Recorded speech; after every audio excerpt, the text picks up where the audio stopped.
Imagine this. Your wife says she's at the spa with friends, but her car is parked outside your son-in-law's house.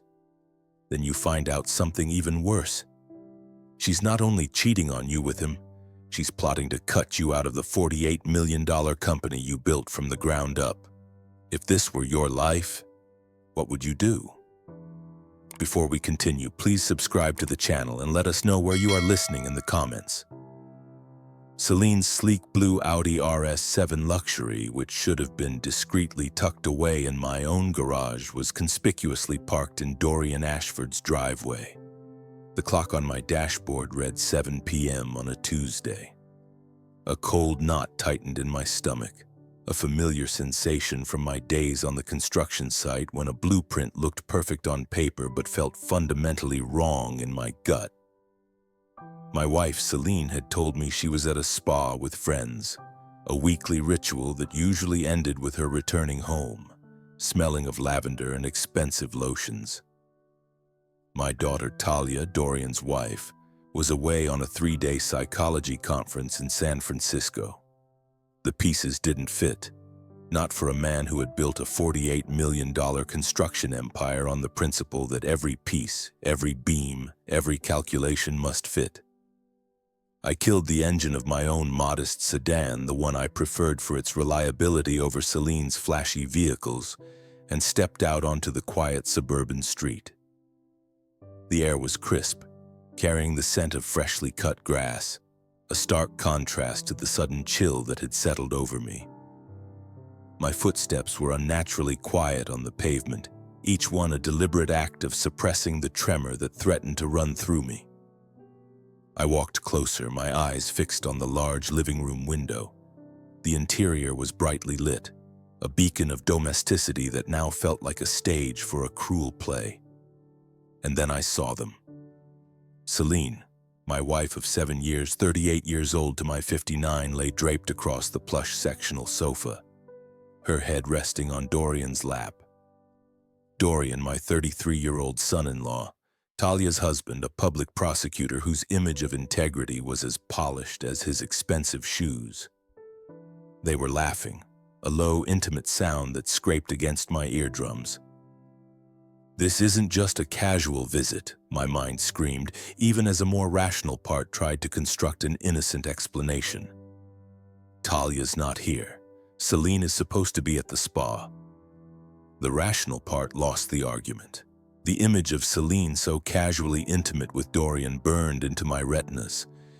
It wasn't just suspicion, it was a sickening certainty. 7 years. 7 years I had believed in her, in us. Memories flashed. Our wedding day, her laughter over breakfast, the way she'd lean into me during quiet evenings. Each memory now felt tainted, a carefully constructed illusion. The pain was a physical blow, a sharp, twisting agony in my chest that momentarily stole my breath. I pressed my ear closer to the window, the glass cool against my skin. Their voices, once muffled, became clearer, sharper, cutting through the thin pain. I could just make out snippets, fragments that sent ice through my veins. So the financial abuse and psychological manipulation angle is solid, Dorian was saying, his voice a low purr that I now recognized as predatory. My office has handled similar cases. We just need to build the narrative, plant the seeds. And Rowan's company data? The funds? Celine's voice, usually so sweet and melodic, was now laced with a chilling eagerness. Already working on diverting the funds, Dorian replied, a smug satisfaction in his tone. They'll never trace it by the time the divorce papers hit. 50-50, just like we planned. 50-50, $48 million. My breath hitched. Financial abuse? Psychological manipulation? The words echoed in my head, absurd and grotesque. I had given Celine everything. I had supported Talia and Dorian. This was madness. My mind, trained to identify structural weaknesses, immediately recognized the gaping chasm between their words and the reality I knew. This wasn't just a betrayal of trust. It was a dismantling of my entire life, piece by piece. Then came the shocking detail, the one that twisted the knife deeper than any financial plot. Celine giggled, a sound that had once charmed me. "He still thinks I love him, Dorian." The poor old fool. Dorian chuckled, a dry, contemptuous sound. "He always was too trusting. Easy prey." My hand instinctively went to my pocket, not for a weapon, but for my phone. As a man who had overseen countless complex projects, I had learned the value of documentation, of irrefutable proof. My thumb found the camera app, then quickly switched to the video recorder. The tiny red dot began blinking, a silent witness to the unfolding scene.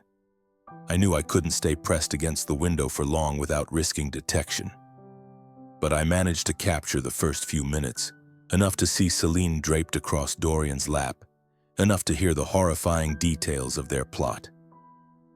The video, though short, was a molten core of evidence. The game was on. I retreated as silently as I had arrived, the suburban night now feeling like a vast, empty canvas for my dawning realization. Back in my car, I didn't drive home. The short video clip burning in my phone was enough. It proved the affair and confirmed the outlines of a heinous plot. But it wasn't enough to dismantle an empire of lies. For that, I needed more. Much more. The initial shock began to crystallize into a cold, precise resolve. The raw pain of betrayal was hardening into something colder, sharper. I was no longer the trusting old fool they mocked. I was Rowan Kepler, and the game was truly on. I drove to my office, the silent, empty building a sanctuary for my shattered thoughts. The drive was a blur. My mind raced, not with panic, but with the calculated precision of a seasoned engineer facing a catastrophic structural failure. Every detail of their plot, every contemptuous laugh replayed in my head. I thought of Talia, my daughter, my only child, married to this viper. How much did she know? Was she involved? The thought was a fresh stab of pain, but I pushed it down. I needed clarity, not emotion. Upon reaching my office, the first thing I did was to call Eleanor Vance, my longtime corporate attorney. Eleanor was a shark in a tailored suit, known for her discretion and her ruthless efficiency. I had worked with her for decades, trusting her implicitly with the intricate legal framework of Kepler construction. I explained the bare minimum, my voice flat, devoid of emotion, enough to convey the urgency and the stakes and the immediate need to secure my assets. "Rowan," she said, her voice grave, the usual professional calm replaced by a rare urgency. "This is serious. We need to act immediately. We can leverage the emergency clauses in your company charter and your prenuptial agreement. But it has to be done precisely. Any misstep, and they could claim retaliation." Under Eleanor's guidance, I initiated the transfers. It wasn't instantaneous, as moving such significant sums required meticulous legal and banking protocols, but it was swift and legally sound. $20 million from our joint accounts were placed under a temporary freeze, pending legal review. This move would undoubtedly send shockwaves through Celine and Dorian's plans. The remaining $28 million in company assets were moved into a newly established protected trust, a measure Eleanor had advised years ago for long-term asset protection and unforeseen contingencies. These were not accounts Celine and Dorian could easily access, if at all. It was a preemptive strike, a defensive move born from a lifetime of anticipating structural failures. My first move involved freezing $20 million and securing $28 million. They thought I was naive. They had no idea I was already dismantling their fantasy piece by piece. Next, I made 2 more calls. The first was to Caius Moreno, a retired private investigator I had worked with years ago on a complex insurance fraud case. Caius was a ghost, a shadow, and utterly ruthless when it came to uncovering hidden truths. He operated in the gray areas, obtaining information through means that were always effective, if not always conventional. I tasked him with gathering comprehensive evidence on Celine and Dorian, not just their affair, but their financial dealings, their contacts, their every move. I needed the full picture. The second call was to Ivy Kwan, my most trusted accountant, a woman whose mind was a steel trap for numbers and whose discretion is absolute. Ivy had an uncanny ability to spot discrepancies, to follow the faintest trail of a missing dollar. I tasked her with a deep forensic audit of all my personal and company finances, specifically looking for any signs of Celine or Dorian attempting to siphon funds or manipulate records. I wanted every penny accounted for, every illicit transaction exposed. The initial pain was still there, a dull ache beneath the surface, but it was being rapidly overshadowed by a different emotion, a quiet, steely resolve. They had underestimated me. They had mistaken my generosity for weakness, my trust for naivety. They had no idea that the old fool they mocked was about to dismantle their carefully constructed future, brick by painful brick. The construction empire I had built was not just about concrete and steel. It was about laying foundations, anticipating stresses, and knowing exactly when and how to bring a flawed structure crashing down. And their structure, built on lies and betrayal, was about to meet its architect. The days that followed my discovery stretched into weeks, then months. My office remained my sanctuary, the quiet hum of the servers a constant counterpoint to the storm brewing in my personal life. Caius Moreno, with his weathered face and eyes that missed nothing, moved like a phantom gathering intelligence. His work was meticulous, slow, and comprehensive. He wasn't just confirming the affair, he was building a dossier on Dorian's professional misconduct, tracing every suspicious transaction, every fabricated document. It was Caius who, after weeks of careful surveillance, managed to place a high-fidelity listening device in Dorian's home, finally capturing the full, damning 43-minute conversation that my initial phone recording had provided a damning glimpse of. This was the true evidence, the irrefutable proof I needed. I remembered Caius's call, his voice a low, almost satisfied murmur. Got it, Rowan. 43 minutes of pure gold. They practically scripted their own downfall. A grim satisfaction had settled over me then, a cold counterpoint to the lingering ache of betrayal.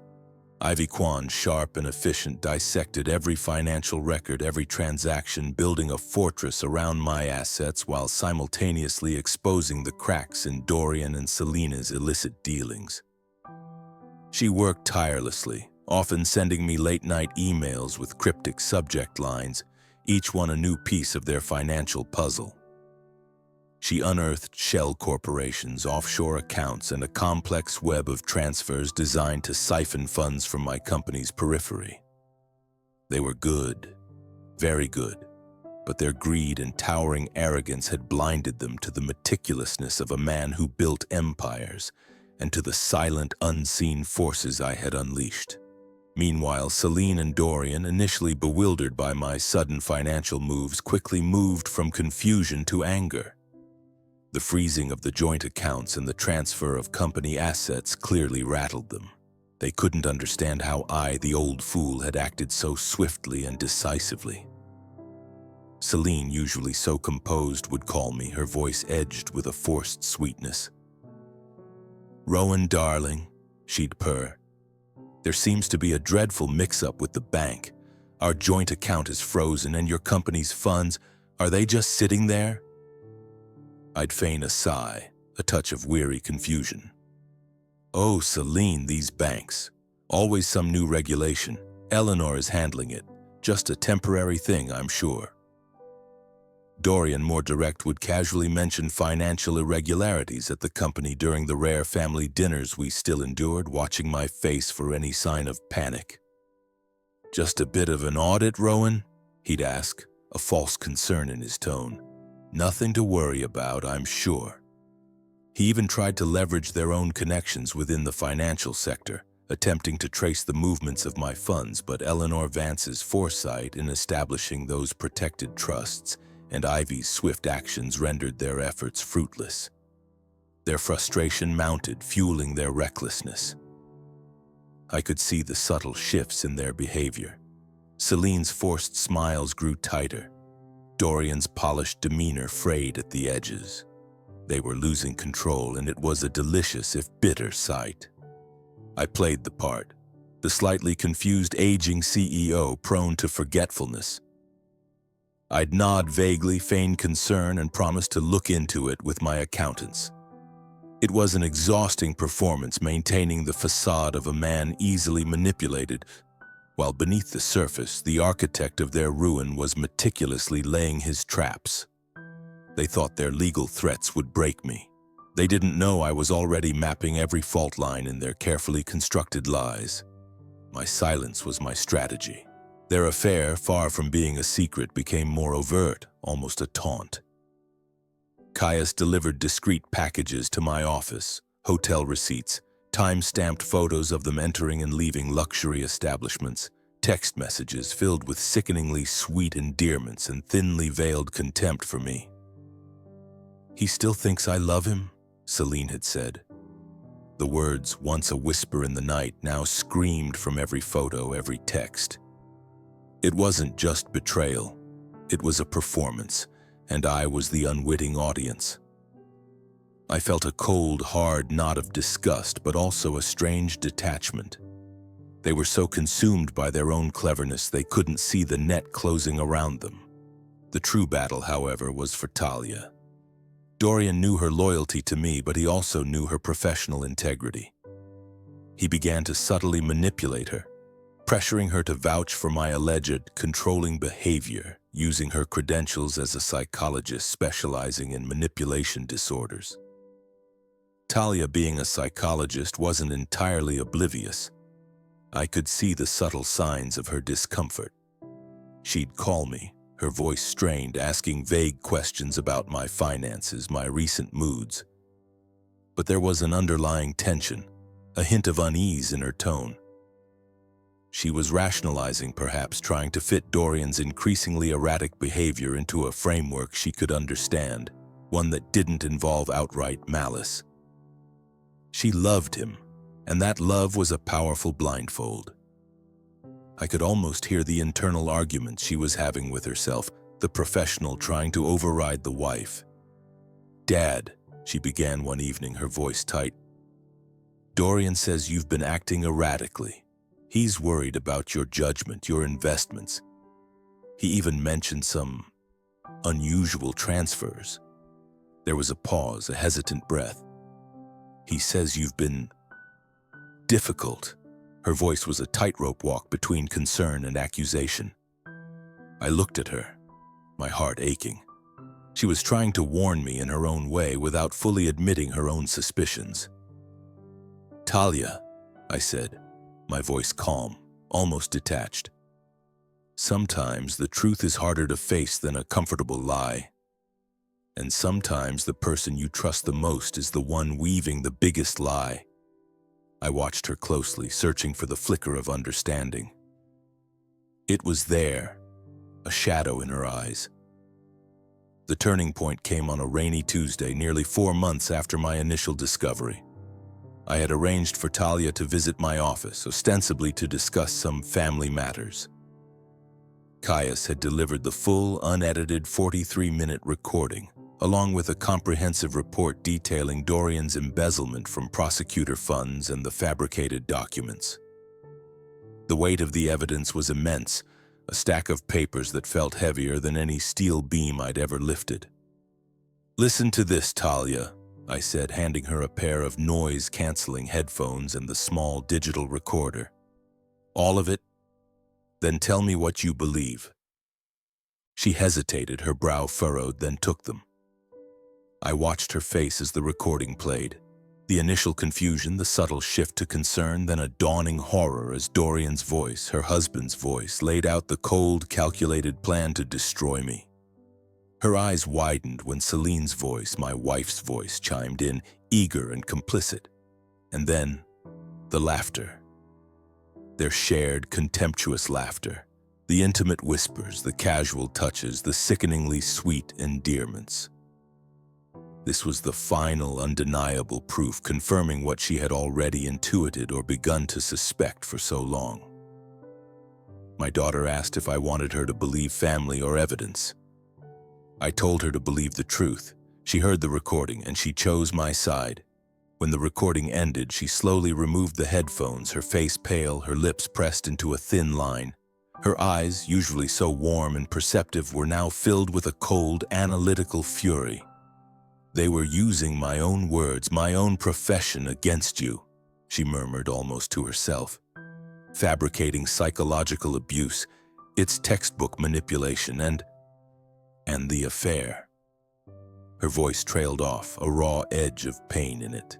The betrayal was not just mine, but hers too.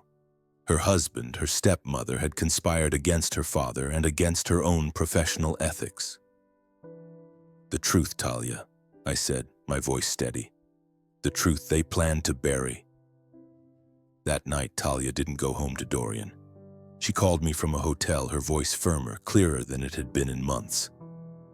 "I'm not going back, Dad. Not until this is over."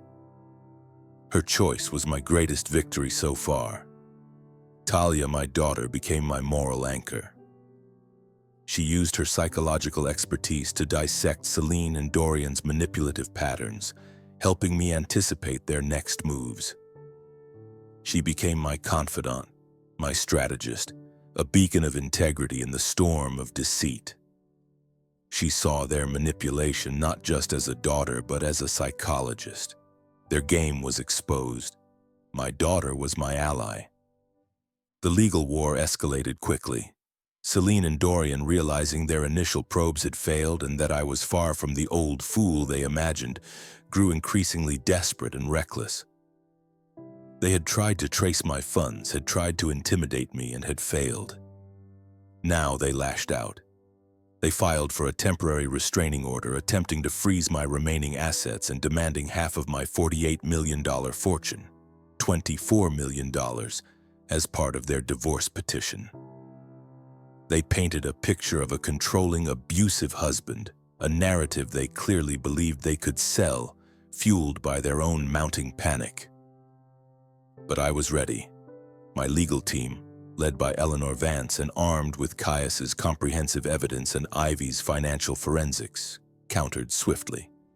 We filed our own motions, not just denying their claims, but presenting irrefutable proof of Celine's infidelity, the hotel receipts, the texts, and more damningly, the full unedited 43-minute audio recording that exposed their conspiracy to defraud me. The legal documents landed on their desks like a thunderclap, each page a testament to their undoing. Simultaneously, a separate formal criminal investigation was launched into Dorian Ashford's professional conduct. The evidence Ivy Kwan had uncovered regarding his $500,000 embezzlement from prosecutor's office funds was undeniable. The district attorney's office, alerted by Eleanor Vance, immediately suspended Dorian from his duties pending a full investigation and formal charges. This was a separate, concurrent legal battle, far more serious than the civil divorce proceedings. The battle lines were drawn. They had underestimated the architect. They had mistaken his silence for surrender, his patience for weakness. But a foundation built on lies, no matter how grand, was destined to crumble. And I, Rowan Kepler, was ready to watch it fall. The courtroom air was thick with tension, a palpable hum of anticipation that vibrated through the polished wood and hushed whispers. Months had passed since my initial discovery, months of legal filings, depositions, and the slow, grinding machinery of justice. The scent of old paper and stale coffee hung heavy, mingling with the faint perfume of the spectators. Celine, draped in a designer suit that must have cost a fortune, sat beside Dorian, who looked every inch the respectable public prosecutor, his face a mask of earnest indignation. They had played their roles perfectly, rehearsing their lines of victimhood, portraying themselves as the wronged parties, victims of an abusive, controlling old man. Their lawyer, a slick theatrical type, paced before the jury, painting a vivid false picture of my alleged psychological manipulation and financial tyranny, twisting every act of generosity into a sinister plot. I watched him, a cold, almost clinical detachment settling over me. Their performance was good, but I knew the script. I sat beside my own counsel, Eleanor Vance, whose quiet confidence was a stark contrast to the theatrics of the opposing side. She exuded an aura of calm, like a predator patiently waiting for the opportune moment. Beside me, Talia sat straight-backed, her presence a silent testament to her allegiance. Her gaze, cool and analytical, occasionally flickered towards Dorian, a flicker of something unreadable in her eyes, perhaps a residue of pain or a deepening resolve. The moment came. Eleanor rose, her voice calm but resonant, cutting through the courtroom's hushed anticipation. "Your Honor, members of the jury, we have heard a narrative of victimhood. Now it is time for the truth." My heart, which had been a steady drumbeat of anticipation for months, quickened. This was it. A hush fell over the courtroom, so profound you could almost hear the collective intake of breath. Eleanor nodded to the technician, and the low hum of the audio system filled the space. The first few seconds were static, then Dorian's voice, clear as a bell, discussing financial abuse and psychological manipulation. Celine's eager voice followed, then Dorian's smug reply about anonymous trusts. The courtroom held its breath. Then the recording played, my wife's voice, my son-in-law's laughter. Their plot was laid bare. Justice was a symphony of their downfall. The sound quality was impeccable thanks to Caius's meticulous work, every word, every nuance of their conversation chillingly audible. The jury members leaned forward, their expressions shifting from polite interest to stunned disbelief, then to outright shock and disgust. Celine's face, usually so composed, began to crumble, her carefully applied makeup unable to hide the dawning horror. Her eyes darted around the room, desperate, trapped. Dorian beside her stiffened, his public facade cracking like a cheap veneer. His jaw clenched, a muscle twitching uncontrollably. Then came the line that truly shattered their performance, a line that had haunted my waking hours and fueled my resolve. Celine's voice laced with contemptuous amusement. "He still thinks I love him, Dorian. The poor old fool." And Dorian's dry, dismissive chuckle in response. The sound echoed in the silent courtroom, a stark, brutal revelation of their true feelings. Those words, my wife's words, echoed in the silent courtroom. Their laughter, my son-in-law's laughter, sealed their fate. The truth was a weapon. I watched Celine's reaction, a flicker of satisfaction cutting through the lingering pain. This was the moment of reckoning. A collective gasp rippled through the gallery. Some spectators openly whispered, others shook their heads in disbelief. Talia beside me didn't move, but I felt her subtle flinch, a tremor that ran through her body. Her gaze, fixed on Dorian, was a silent, devastating judgment. It was the look of a woman whose world had just been irrevocably broken, not by me, but by the man she had married. Dorian's face contorted, a mixture of shock and desperate rage, his composure finally dissolving. He opened his mouth as if to protest, but no words came out, only a strangled sound. Celine beside him buried her face in her hands, her shoulders shaking with silent sobs that, to my jaded eyes, felt more like a performance than genuine remorse. The 43-minute recording played on, a relentless stream of their conspiracy, their affair, their callous disregard for my life and my legacy. It detailed their plans to seize my $48 million, their laughter echoing as they discussed my supposed naivety. The sheer audacity, the depth of their betrayal was laid bare for all to see. The air in the courtroom seemed to thicken with the weight of their exposed lies. The legal outcomes, though not instantaneous, were swift and decisive in their finality. each verdict a hammer blow against their deceit. Celine, who had once demanded half of my fortune, ultimately received nothing. The ironclad prenuptial agreement Eleanor had meticulously crafted years ago, now bolstered by irrefutable evidence of her infidelity and conspiracy, stripped her of any financial entitlement. The judge's pronouncement was firm, leaving no room for doubt. For perjury, a separate charge stemming from her false testimony during the proceedings, she received a 2-year suspended prison sentence, coupled with stringent probation that included mandatory community service and a permanent public record of her conviction. Her carefully constructed social life, built on pretense and my wealth, crumbled into public disgrace. I saw her leave the courtroom, head bowed, surrounded by a swarm of reporters, her face a mask of humiliation. The whispers in the gallery, the averted gazes, were a far more potent punishment than any fine. And then there was Dorian. His fall was even more spectacular. The evidence Ivy Kwan had uncovered regarding his $500,000 embezzlement from prosecutor funds, combined with the irrefutable proof of his fraudulent legal conduct and perjury, led to a separate, concurrent criminal trial. The prosecution, eager to make an example of a corrupt public official, moved swiftly. Within weeks of the civil case conclusion, he was convicted. The man who had sought to manipulate justice found himself consumed by it, his own tools turned against him. He was sentenced to 4 years in prison. I allowed myself a moment of grim satisfaction. Following his criminal conviction, the State Bar Association swiftly initiated disbarment proceedings, a separate process that concluded with his name permanently erased from the state's legal registry. His public image of integrity was not just shattered, it was annihilated, replaced by the indelible stain of a felon. Talia, with a quiet dignity, filed for divorce from Dorian shortly after the civil verdict.